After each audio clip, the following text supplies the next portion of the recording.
Does anyone actually remember Shark Tale? This DreamWorks animation classic was not only a major box office success, but it's also got, like, the most stacked voice acting cast I think I've ever seen. With all of its awards and many memorable, iconic moments, it's no wonder people absolutely love this movie. Right? According to most people online, Shark Tale is not only one of DreamWorks' weakest films literally ever, but its humor kinda sucks, its story is kinda shallow, and its dialogue, it's not that good. Come on, now who's your puff daddy? Mix that with its absolutely cursed character design and random cultural and racial stereotypes throughout its runtime, and all of a sudden you have one of the most hated animated films, maybe, of all time. But I mean, at least it's the most recognizable animated movie about aquatic life. Oh wait, actually no, there's like 10 other movies people say are better than this one. Well, at least on my community polls, it always performs super well. Hold up, nope. It gets the least amount of votes every poll. Okay, maybe this movie isn't that good. So today, in an effort to find out if this movie really is as bad as some people say it is, I'll be watching and explaining the entire Shark Tale movie in full to see if it's really that bad. I remember this movie being kind of a banger, to be honest, but maybe now that we're all a little older and a lot more cynical, we can view this movie for what it really is. Everyone tells me this movie is hot garbage, but is that actually true? Well, go grab your copy of Shark Tale the video game for the PlayStation 2, and let's watch what may be DreamWorks' worst animated movie ever, Shark Tale. But you know what's not the worst thing ever and also has an animal in its name? Today's sponsor, Cash Giraffe. Imagine you're just chilling, playing video games on your phone like you always do, but instead of wasting your time, you're actually getting paid for it. It's called Cash Giraffe, and it's a free gaming rewards app that literally pays you to play. No credit cards, no hidden fees, no scammy ads. Just download the app, play super popular mobile games, and start earning real rewards. Over $10 million get paid out every year, and yeah, it's actually legit. Here's how simple it is. Download Cash Giraffe for free. You give permission to track game progress, but don't worry, they never collect personal data. They aren't annoying like that. Pick from a bunch of top free games, just play, level up, and your gems will stack up automatically. Then when you're ready to cash out, use PayPal, Amazon, your favorite brands. All you really need is your email, and then boom, rewards are sent. No sketchy hoops, just actual money. It's 100% free, there's no credit cards ever, there's trusted payouts, and they even run daily and weekend promos for extra gems. I've been playing this one game for a couple days now, and I've already earned a bunch of gems that I'll probably put towards, like, I don't know, a Starbucks gift card or something. Free iced coffee for me. So yeah, get paid to play games. Hit the link in the description or scan the QR code on the screen right now to download Cash Giraffe, and you'll get up to 3,999 bonus gems just for signing up. Join millions already earning daily, and stop gaming for free when you could be gaming for rewards. Back to the video. Our story begins with the DreamWorks kid fishing from the literal moon. What is this, a Terraria mod or something? We follow the line all the way down into the water where we see a worm patiently waiting to be eaten alive. I'm shivering, this is so terrifying. A shark pulls up, and instead of eating the worm, he sets it free and swims away. This shark immediately runs into his brother, and we soon find out that these guys have a very interesting relationship. Some flowers. Hey, Mom said... Two sharks with New Yorker accents. This is gonna be a great movie. Why do those slaps sound like a Jacksepticeye intro? Picking you some flowers. A bit later, when both sharks are completely gone, we skip over to a fish city where it's announced that it's now safe to start the day. We get a quick montage of a bunch of stores to show off how goofy living underwater in this fish world is. We have Coral Cola, Gup, and Muscle Crow. Cue the laugh track now. There's also some absolutely cursed animation showing up already. There's a lot of that in this movie, honestly, so I'll probably just mention it every now and then just so you don't forget. It's pretty cursed. It's not fun to look at. There is actually a funny joke here when this one dude owns a sushi shop and it's completely empty because why on earth would you sell dead fish to other fish? Someone make a Netflix documentary on this guy. He's insane. We find out through the news reporter that the fish in this town are all scared of getting eaten by sharks. Apparently sharks swim through this area all the time, so it's quite a risk just living here. Is there no hero among us? This is when we cut away to a fish named Oscar, who's actually the main character of this movie. Oscar is voiced by Will Smith, which will be very important to know for later. This character's whole thing is that he dreams for that rich and lavish lifestyle, but is actually stuck working at a car wash and is basically just a brokey. The car wash in this world, by the way, is for whales. They don't have like little cars or anything. That would be ridiculous. We then meet a character named Angie. She's the receptionist at the car wash and also happens to have a major crush on Oscar. I mean, look at him. He's so dreamy. One of my favorite parts about this movie is how some of the dialogue feels super dated, but then some other parts of the dialogue feel like they aged really well, actually. Yo, I'm sorry, done. Angie needs to get her freak on. Oscar talks to Angie for a bit about how he wants to be rich, and in the process calls Angie his best friend. Angie dies out of embarrassment and cringe. It's very sad. But seriously, it's super obvious that Angie cares for Oscar a lot, but Oscar doesn't really notice that she does. But more on that later, because we then cut to where else but the sunken Titanic. This is where all the sharks hang out and live, I guess. It's important to mention that for whatever reason, the sharks in this world are basically just characters from The Godfather or Goodfellas. They're all one big mafia, and some of the voice actors you honestly just wouldn't believe are even in this thing. The head of the sharks, the guy in charge, is called Don Lino. Everyone is scared of him, and his consigliere is an octopus named Luca. This guy is cool, except he's got horrible dramatic timing. I like big. Hey boss, big butts. If this was the real mafia, I'm 90% sure this octopus would have been turned into a bowl of sashimi by now. That is a banger song though, I won't lie. Anyway, there's a lot going on here, so let's just speedrun this next part. Lino's talking to a blowfish named Sykes, who's kind of his inside man between all the fish. Lino mentions that the business he's running will be given to his two sons very soon. His two sons enter the room when he says that. Their names are Frankie and Lenny, very creative Italian names. Frankie is just like his dad and has that godfather mentality, while Lenny, well, let's just say he's a bit different than the others for now. Sykes laughs because Lenny's different, which makes Lino very mad. So Sykes gets fired on the spot and now owes the mafia a bunch of money just because, I guess. You get fired, you owe us money. That's how it works. Just go with it. It makes sense later. Kind of. Back with Oscar, who's working at the car wash. He's cleaning a whale's mouth at the moment. It doesn't it doesn't look like fun. We find out that Oscar's not really a popular guy and everyone makes fun of him for having big dreams. Still think it could be worse? Yeah, I could look like you. Excuse me, what's the actual After things go wrong at work, one of the whales gets soap in his eye. He should have used L'Oreal Kids. That shampoo has no tears, or so I thought. These two jellyfish show up and shock Oscar a little bit. These guys are named Ernie and Bernie. They're kind of like the security around here, and also they're extremely Jamaican. They let Oscar know that the boss wants to talk to him, to which Oscar sings some Bob Marley because Jamaicans. Get it? Oscar gets thrown in the boss's office, which is when we find out that Sykes, the fish from earlier with the sharks, is actually the owner of the car wash. Sykes is actually voiced by Martin Scorsese, who's a very acclaimed director, and if you're under 15, you probably know him as the absolute cinema guy. I can't believe I just called him that.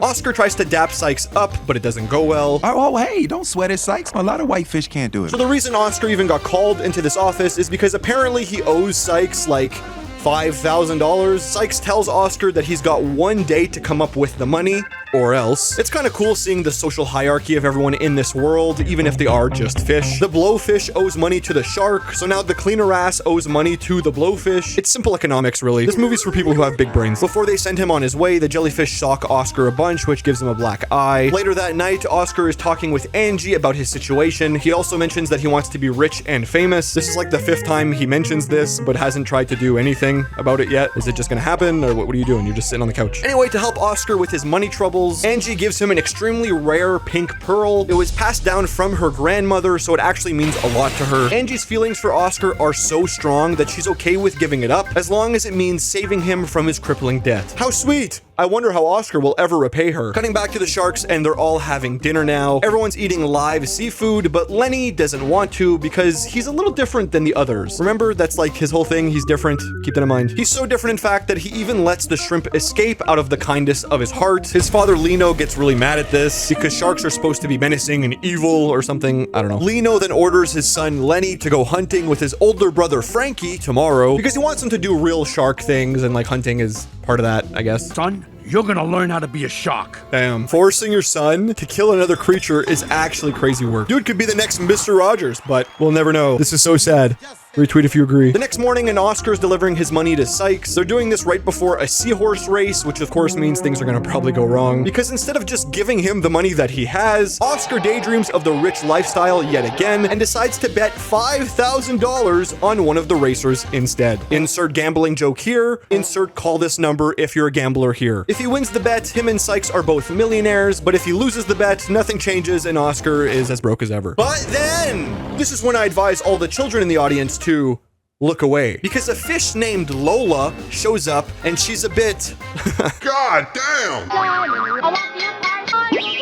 Lola flirts with Oscar for a bit, but it's clear she's only doing it because she thinks he has a lot of money. Oscar fumbles because he's never spoken to a fish baddie in his entire life. Sykes shows up and finds out about Oscar's bet and gets ultra omega heated in rage. So this basically leaves the two with no choice. They watch the race to see what happens. If Oscar ended up betting right and he wins, then all is forgiven. We get right into the race. The seahorse they bet on is clearly in the lead and is actually about to win. Like, you think it's gonna win because, you know, it's in first. But of course, we still have like an hour left of the movie, so the seahorse actually trips and crashes like that one gif of Lightning McQueen. Who in the hell of it trips underwater? Oscar not only loses all of the money, but he wasted Angie's precious pearl, and Sykes now orders the jellyfish to literally kill him. Live on Twitch. This guy screwed up. I'm not gonna lie. You shouldn't have done that, dude. Skipping a bit later, the jellyfish bros are straight up torturing Oscar in the middle of nowhere, and this is when the jellyfish run away suddenly, and we see a shark creep up behind Oscar. Of course, Oscar freaks out and sees his life flash before his eyes, but luckily for him, the shark isn't actually about to eat him, because the shark is actually Lenny. He's the vegetarian different shark that we talked about earlier. He's so different. Look at him. Oh my god. You see, Lenny only pretends to eat Oscar here to impress his brother, Frankie, who's actually watching further back. He doesn't actually want to eat him because he doesn't eat fish. Oscar gets confused by this though and accidentally reveals himself to Lenny's brother, which, I'm not kidding you here, watch this, makes Frankie now swim towards Oscar to eat him himself. But since Oscar completely maxed out his luck stat, as soon as Frankie's about to eat him, a 200-pound anchor falls from the sky and hits Frankie on the head,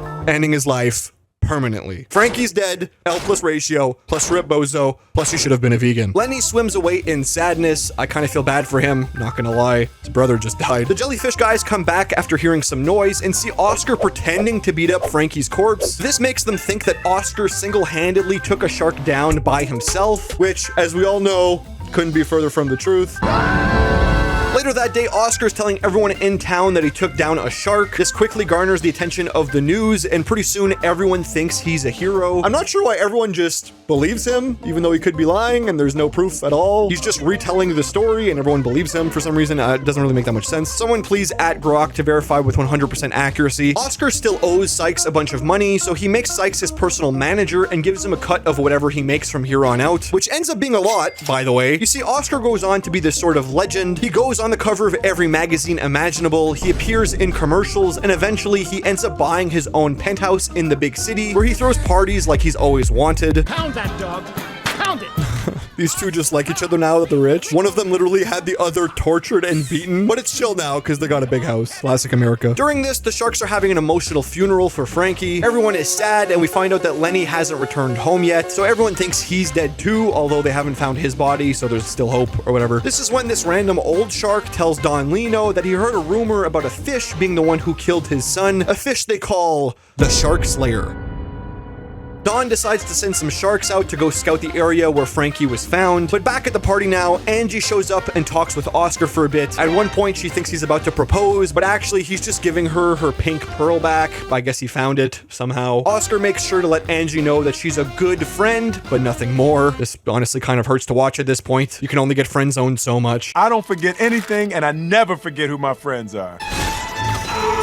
But then the conversation is cut short when Lola shows up. She's a gold digger, so of course she wants Oscar again, now that he's rich and famous. The two flirt for a bit, and Lola is super interested this time around, despite Oscar rolling a nat 1 on his persuasion check. This conversation is also cut short when a random fish screams to everyone that sharks have been spotted around the area, so now Oscar has to pretend to be this really big, tough fish that's gonna beat up the sharks and all that, despite really just being a little fishy who's terrified of literally everything. Oscar goes to check it out and immediately runs into Lenny, of all people. The two are pretty chill since we know Lenny is different and won't eat any of the fish. Lenny's still coping with his brother's death since it like just happened, so Oscar's there to comfort him during that time. These two get to know each other a little bit, even telling each other their names, the ultimate sign of friendship, as everyone knows. This is when Lenny finds out that the infamous Shark Slayer he's been hearing about is actually just Oscar. Lenny laughs like an NPC since he knows Oscar hasn't killed anyone and is just a little baby. And since Lenny is still on the run and hiding from his dad, he asks Oscar to house him somewhere in the fish town, or else he'll let everyone know what really happened to his brother Frankie. That means Oscar would lose everything, including the fish he really wants to spend a night with, all because Lenny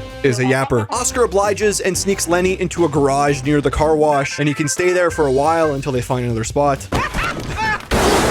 That's so loud! How did that not wake up the entire town? The fish here are like 15 inches max. They couldn't even make that sound if they wanted to. This is when Oscar lays down some ground rules, and we find out that Lenny really isn't like the other sharks at all, because while those guys are vicious and bloodthirsty, Lenny is cuddly and more open-minded. Lenny goes on about how he's different and not really accepted where he comes from, but Oscar lets him know that he should be proud of who he is. Now listen, I don't know if this was ever confirmed or not, okay, but there's very high discourse online of the whole Lenny being different thing just being an allegory for him being gay. This idea has been brought up multiple times, pretty much anywhere you look. And if you watch the movie, it's not really hard to see why. Lenny feels shunned by his father, who's an old school guy, surrounded by many dudes who do guy culture things. Lenny then opens up about not belonging with the others because he's different and feels like no one understands him. On top of that, Lenny has a love for performative arts. I mean, come on, okay? This character is goated as hell. What are we doing here? Anyway, more on that later. Back to the movie. This is when Oscar finds out that the shark he's pretending to have taken out is actually Don Lino's son. Was he the godfather or something?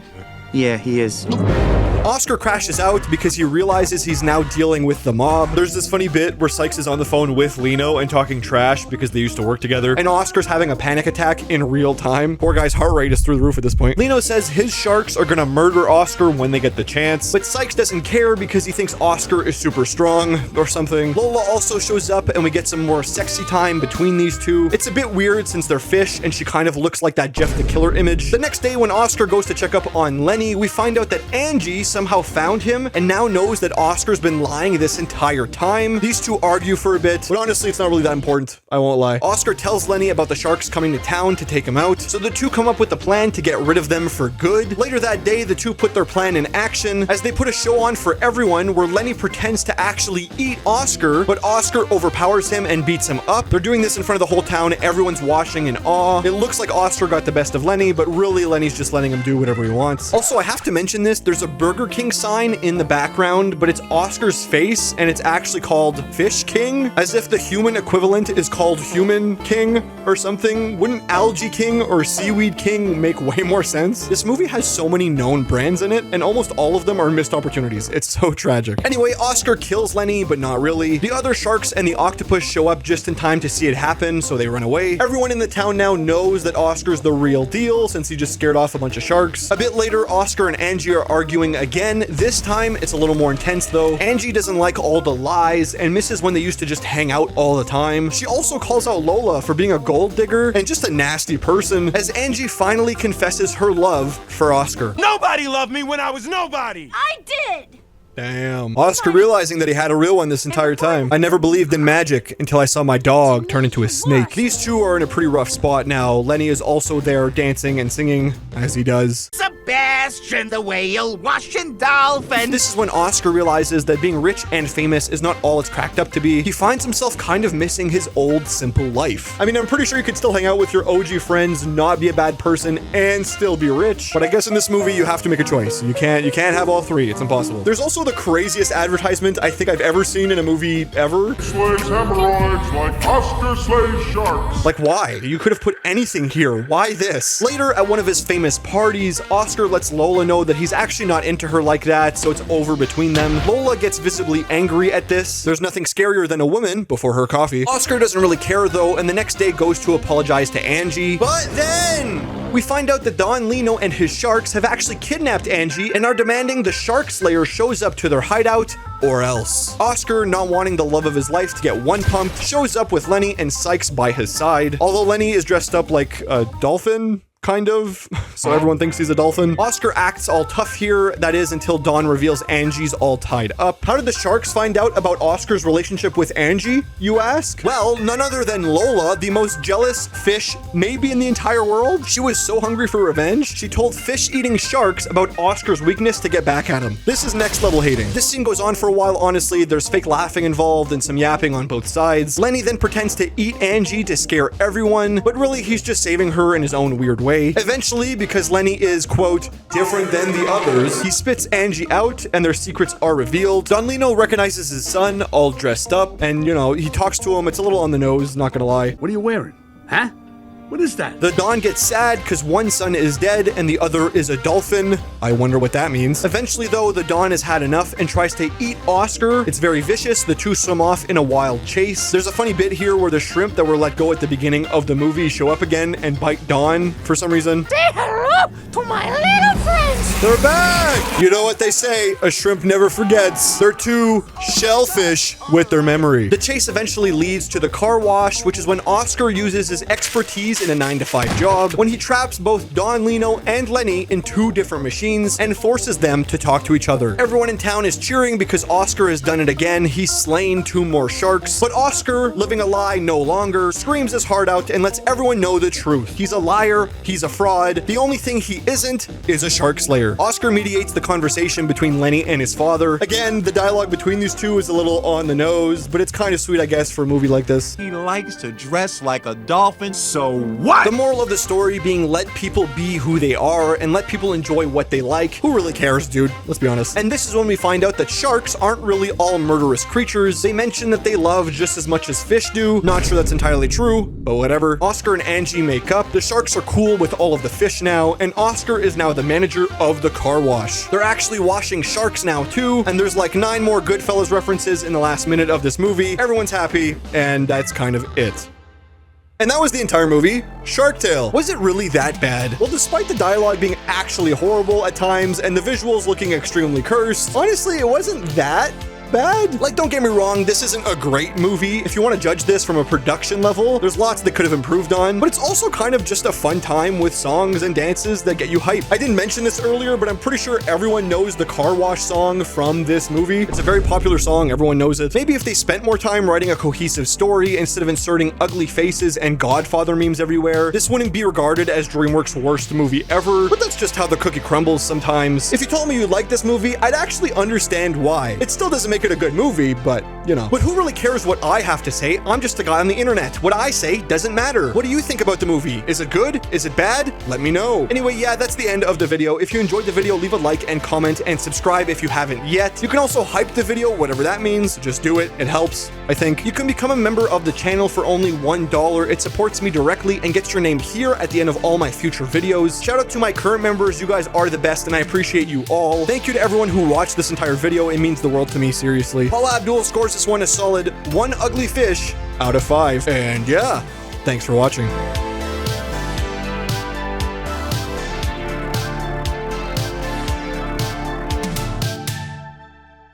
Who trips underwater? Sebastian!